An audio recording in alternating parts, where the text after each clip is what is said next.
By show of hands, does this feel like your life at all?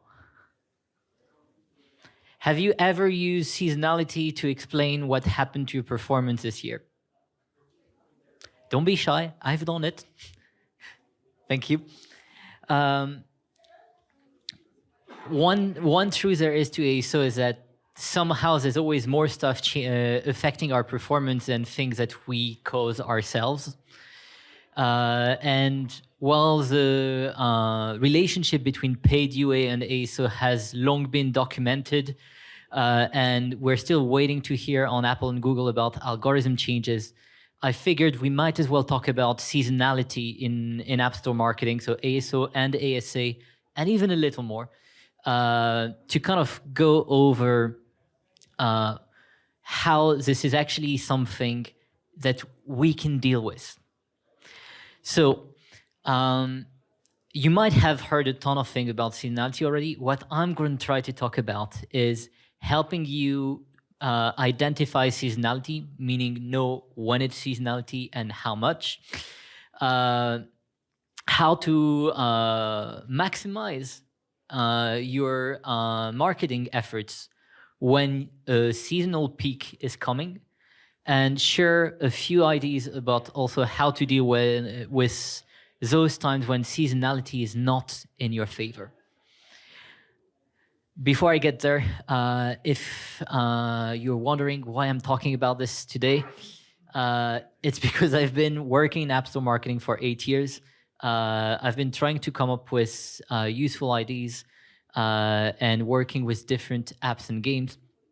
So hopefully what I share with you today is going to give you ideas. I think my main goal, if anything, is for you to feel like there's things you can do after you've seen this presentation.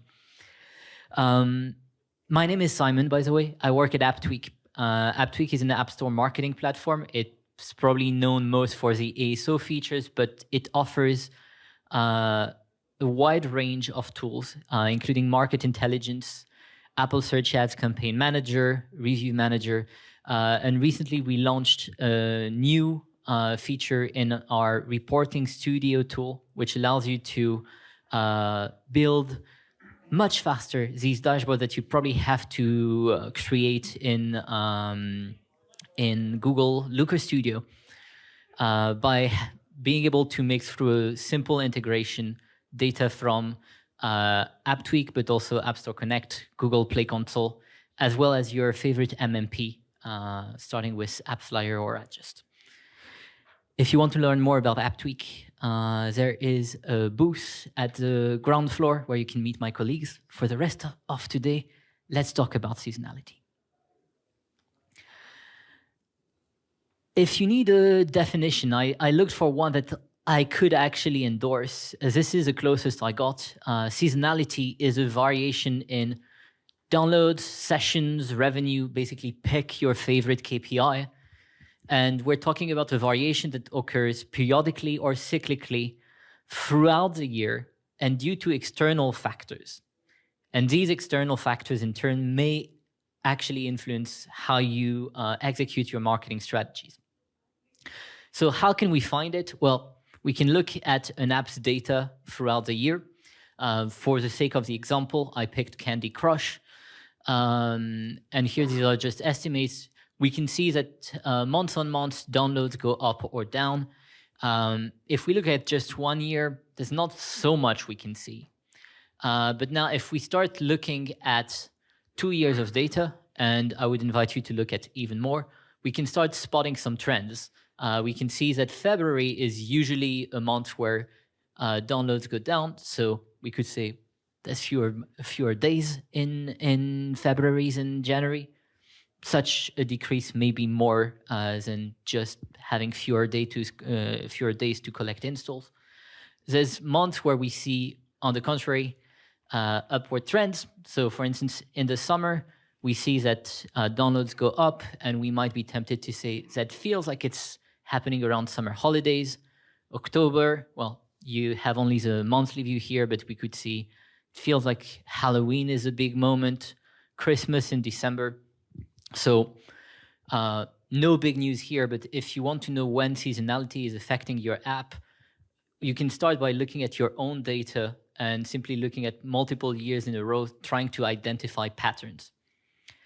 Now, to do it maybe a little bit better, two things to consider. One, seasonality should not be affecting only your app. Look at how it affects your competitors, your category. If you see a pattern that affects multiple people, it's probably there's an external factor at play. If there's something that affects only your app, well, either your app has a very specific seasonality because of a theme, for instance, or it's just not seasonality at all, and you want to talk to your paid UA team, for instance, to know what they've done. The other thing you should look at is how seasonality is local and not global. This is going to be one of my main themes for the day. Seasonality is something that doesn't happen in the same way everywhere in the world. So for my first example, I just had a look at how downloads were affected by seasonality in the travel category in different countries. If we look at weekly seasonality, we all have the idea that certain apps will download more during the week, certain apps more during the weekend. Well, if we look at travel, actually, in Brazil, most popular day is Monday. In Egypt, it's Thursday. In the US, in Japan, it's Saturday. So is it because everyone doesn't actually have their weekend at the same time of the week? I'll let you ask. But basically, these are things to consider. Same when we look at the yearly trends. Yearly in Brazil, downloads for travel max are at their max in December and in January. If we compare it to the US starts towards mid-May and pushes until July. Egypt and Japan start rather in July, push into August. Usually this is because people don't have summer in the same time, but summer may not be the only reason here. It's just a way to illustrate how if you're going to be looking for when is seasonality affecting my app, you shouldn't expect that seasonality is affecting it everywhere in the same way. Because if you're a travel app, that's global, well, you should see spikes in downloads in the summer, especially if the US is your main market. But if you start thinking, oh, that means we also need to make big pushes in Brazil in the summer, well, you might want to think again. Another thing where we can debate is this seasonality, but where you need to be aware of external factors. There are situations where seasonality is not necessarily recurring. Has anyone become obsessed with a game of chess back in 2020? Statistically, there should be at least one of you, and that would be why. Pop culture in general is something that's going to affect potentially your app performances, your game performances. There's a new Gladiator movie coming out soon. If you have a game that's Gladiator themed, ancient Rome themed, you might have an opportunity to just get a little nice wave to ride. So I took the example of the Queen's Gambit first because this is something that was definitely booming in 2020. In 2020, there was more than one thing that arrived on Netflix or on ESPN if you are in the US. And something that we saw is that in general, the search traffic that relates to elements that are key to a TV show, that are key to content in general and to what people engage with, those have an impact. And sometimes it's not something that you would think about immediately. I'm somewhat of an NBA fan. I was super interested in The Last Dance. I thought NBA apps would be the apps that first blew up when that happened. Well, actually, it wasn't. It was sneakers apps because people were interested in buying Air Jordan shoes. So in these kind of things, these are going to be waves that are harder to predict, that you can't always anticipate are going to affect you, because it might not be something directly related to your business, but if it relates to one part of your app, if the content matches one theme that people like, these are things that you want to look at. And the reason why I will call them seasonal effects is because TV shows and sports literally present themselves as having seasons. Last thing that can be interesting when we're researching when are seasonal moments available for us to find opportunities, it's that some apps, usually with very high market power, can manufacture their own. Amazon has created Prime Days. I don't know if Temu will have the same. I don't know if Shein will have the same. But what's interesting in these kind of situations is that we can see there's an effect in what people search for in the App Store. And while it shouldn't be considered seasonality for Amazon, technically they are creating this. This is not an external factor. Well, other apps can buy the keyword Amazon. Might not be cheap, but if you're in the Apple search ads game, then you might have a chance to just say, oh, we know there's going to be a peak in search, and we can try to move in on this peak, on this search movement, and we can actually go after chances to see more traffic coming to our store page. So if you've identified the seasonal peaks, or if you know a seasonal peak is coming, what can you do?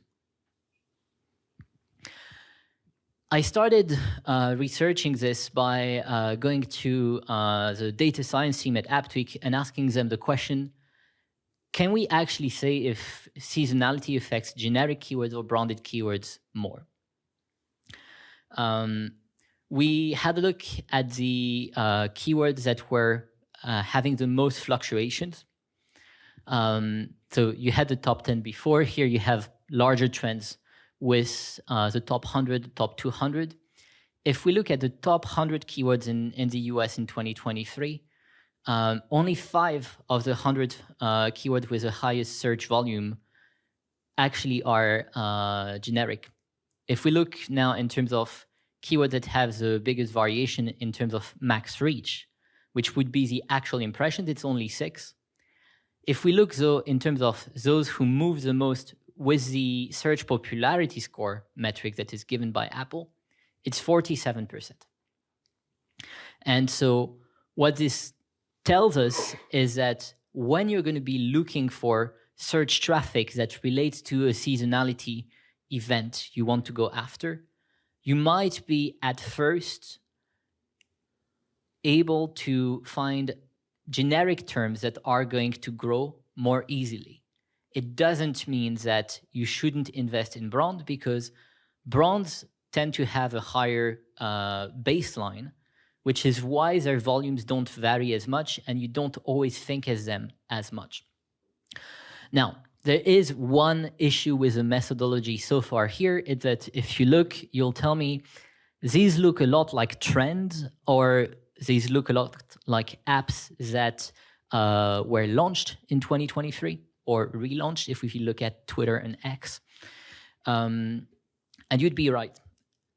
That's why I actually also went to have a look on a much more recent case and on keywords that were specifically keywords that have been tracked for a long while.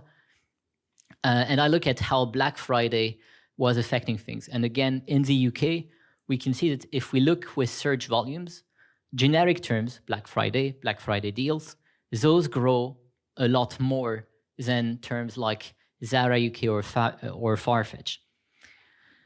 But if we look in terms of max reach, which is really reverse engineering the volume formula that Apple uses to hide a bit more how many impressions are available with a given keyword, what we see is that variations in maximum reach suggest brands do actually get a very nice bump in traffic from a seasonal event like Black Friday.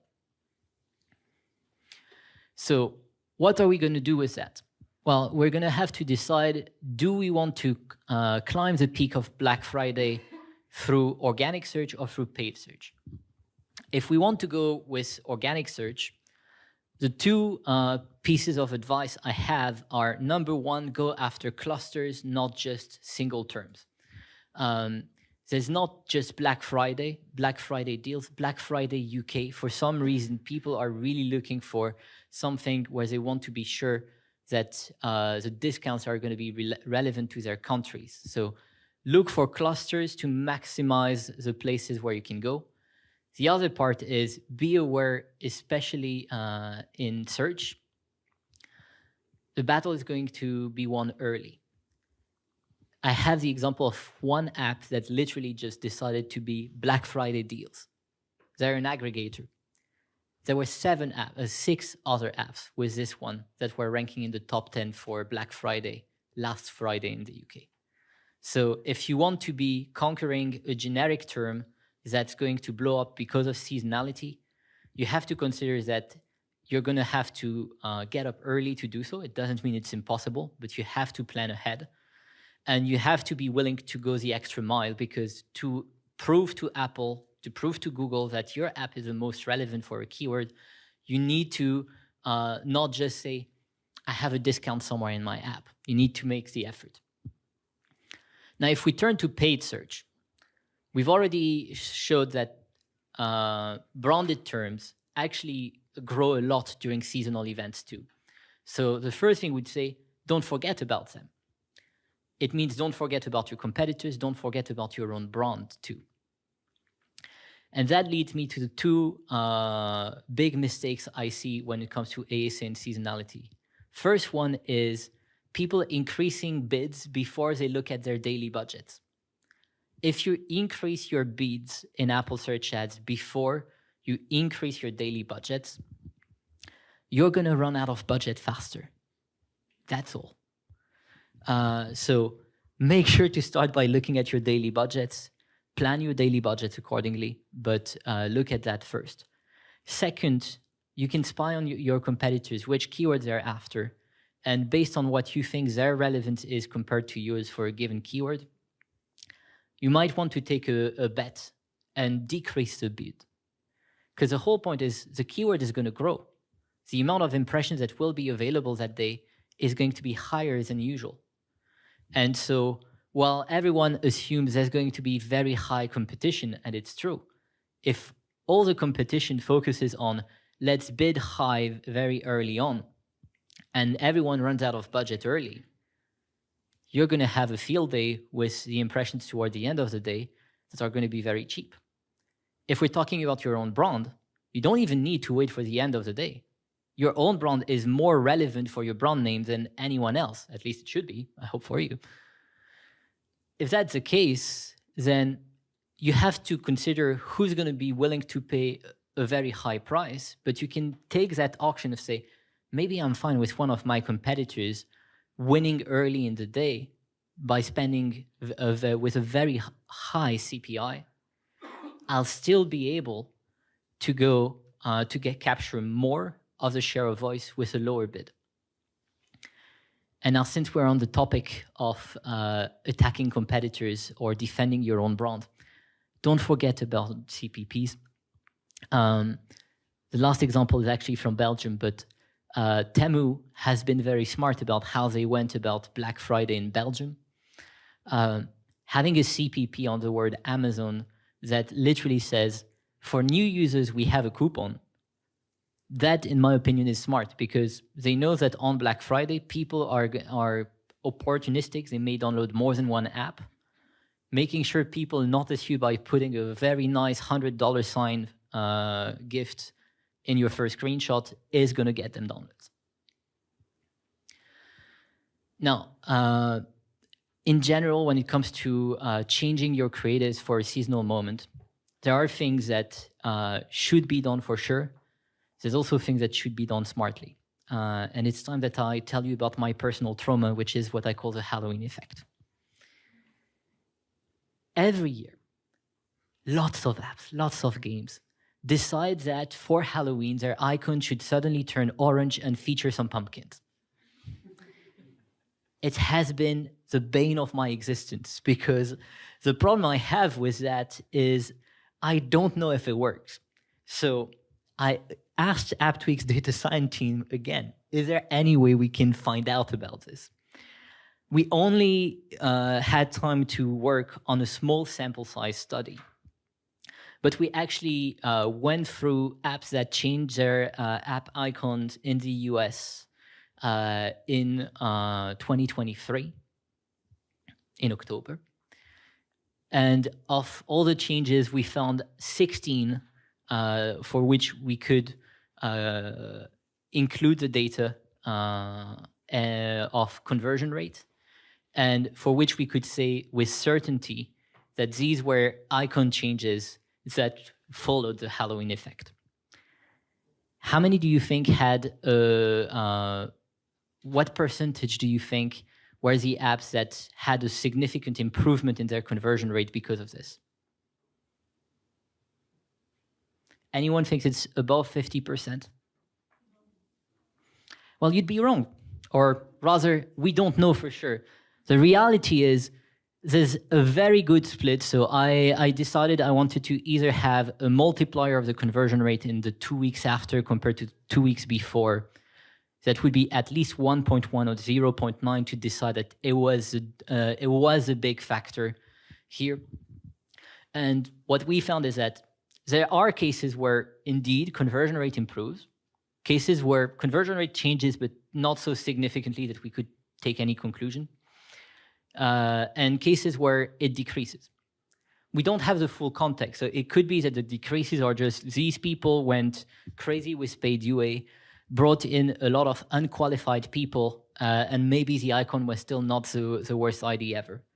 But what this points to is that changing a creative just for the sake of saying we change a creative for this seasonal event is not going to cut it. What I'd advise instead is that, well, first, remember to change stuff that's visible. If you are still changing your feature graphic in the Play Store while not having a video, you and I should talk. But changing screenshots where they matter is important. What's even more important is making sure that you position the seasonal event in the context of your app and not the other way around. It's not because your app is showing a pumpkin that it is relevant for Halloween. But if you're selling scary costumes for people and you show it as part of your most sold items on Amazon today, it's a different story. So in here, I went for different examples in Halloween. I went for Christmas. Also to remind you again, seasonality is local, not global. Something I've learned researching this. In Japan, Christmas is a romantic holiday. And New Year's is a holiday that you spend with your family. In the US, you'd probably say the opposite. Or I don't know if someone has been thrilled to spend New Year's Eve with their parents lately. Also in Japan, fried chicken is a meal of choice for Christmas. I am not kidding you. This is apparently a real thing. So seasonality is local means that when you're going to be changing your screenshots, it should show things that are available in your apps, things that make people want to use your app because they are living something. Seasonality is about people too. So it's about their experience, and your app is going to benefit their experience. And it's not going to be the same experience depending on where you are in the world. Another thing to talk about is in-app events. I will say humbly that when it comes to in-app events that are very seasonal, any chance to push an in-app event, promotional content that relates to seasonality usually feels like a good thing to do. But every year I hear about shopping apps that feel scorned by Apple because their in-app event was rejected for Black Friday. Some apps have no problem. Some do. And sometimes the same app 2 years in a row will tell you, well, we had problems with this last year and this year we didn't, or vice versa. There is unfortunately no way to predict who your App Store reviewer is going to be and if they'll be nice or mean when it comes to, oh, but the guidelines say you shouldn't be advertising just a discount and you should be advertising something really new in your app. My best suggestion here is, if you know this can be a problem, consider how you can get around by making something new in your app or saying something is new at that time of year. I think Farfetch this year did something really smart. They released wish lists right around the time of Black Friday. And suddenly it's not about, oh, we have great discounts. That's why people are going to go in anyway. But now Apple has no problem with that. I don't have an illustration for the last point, but it's also something I want to add on the idea of using custom pages. Seasonal events can be divisive. The best one is Valentine's Day. And I'm not just talking about people who love or hate Valentine's Day. I'm also talking about people who have to say, I'm in a relationship, I need to be celebrating Valentine's Day. Or I am single right now. They can think, whether you're very happy or very sad about it is not of my concern. My point is, as a result of the divisions that some seasonal events create, you have different communities. Those communities are as many ways to segment your audience with custom pages. And this is something that happened while I was working in my previous company, a music streaming app called Deezer.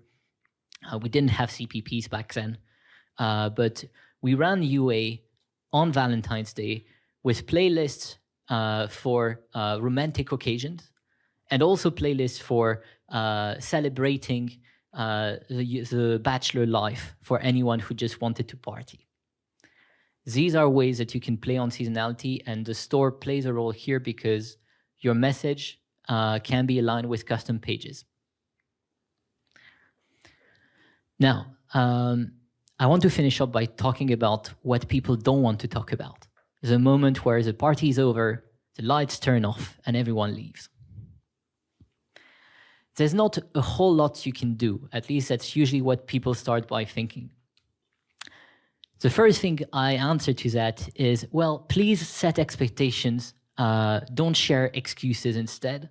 And that's because another bane of my existence is how much reporting I have to do.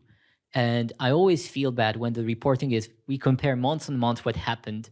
I see search traffic dropped 10% compared to last month. And then I end up saying, well, we did research it. It's a brand name. Traffic on brand has declined quite importantly compared to last month because of seasonality. This is hopefully a New Year resolution I will be able to hold. But something I want to do starting next year is make sure that in my monthly report, I'll start actually sharing projections, sharing what we expect is going to happen next month. Because having to justify, we got minus 10% search is one thing. Starting the month by saying, well, we're expecting minus 10% and we only had minus 8. I'm not going to say minus 8 is great, but being able to say, we knew this was going to happen, we possibly took action, and we actually were able to compare performance to expectations that are reasonable. That is something I think can be beneficial in how we work. Another thing that can be tried, this is more of exploration, but it's to try to find different angles because your app might not be popular because the seasonality might not play in your favor in principle. But you can always look for which are the popular apps at the moment, what are the popular trends, and look for ways to play on them to maybe just create a bit more awareness, create a bit of traffic. This is not a recipe that guarantees success, but if you know your traffic is going to decline anyway, if you have the resources, why not go after this? one thing I really love about DoorDash is that they have actually invested in seasonal marketing strategies and seasonal screenshots in the App Store. So they will go over different regular holidays, Mother's Day, Valentine's, etc. They'll also say, well, in the US, apparently football is big in September. We don't really have anything else to talk about. So why not actually associate us to something that's popular at the moment and potentially ride the wave? This year was the Olympics, so we had even more people trying. Tinder created passport mode to allow people to try and connect with pro athletes. Sorry, I'm still traumatized by breakdance. Canva also had something to just say, cheer with your team. These are things that, especially when we look at in-app events, shouldn't cost a lot of resources and can actually be ways to show you're being proactive about moments where you know the regular trend is that you're not the main focus of what people search for at the moment in the store. So these are things to consider. For the conclusion, I said I hoped that you guys would feel like there's things you can do as you leave. So I give you a quick roadmap. Don't worry about the pictures. You can get the slides, all the slides in the next one. But something that you can consider doing as you go back, as 2025 is going to begin, is align with people on what marketing initiatives you want to take because of seasonality. So in my opinion, you should start by deciding which countries you want to cover. Seasonality, once again, is local, not global. Then compile a list of calendar events for these markets. If you have no idea where to start, ChatGPT will. It's not perfect, but it will give you an idea where to start. And then you can just cross-check the events that were provided to you with your app's past performances, with your competitors' past performances, especially if you can find estimates for local competitors. I think it's going to be very useful. And that can help you create the forecast, as I mentioned, that is not only useful for setting expectations from your boss that, yes, next month is not going to look great, but more in general, create a forecast for when it's going to make sense to start investing in seasonal marketing. Score the different events based on the impact the event is having on the market, how much it fits your business model or your business, your app's theme, how much effort will be needed to come up with something. If you're not very developed in India and you have to learn a lot about Diwali before bringing a Diwali event to your app and to your app store, it might not be the top priority. And then basically you'll have a list of priority events to target. And that's when you go talk to the other marketing teams to make sure that you're going to be doing something, but they're also going to be doing something around that time and that everyone works together. So that way you can actually say, I did. Thank you all. If you want the slides, here is a QR code.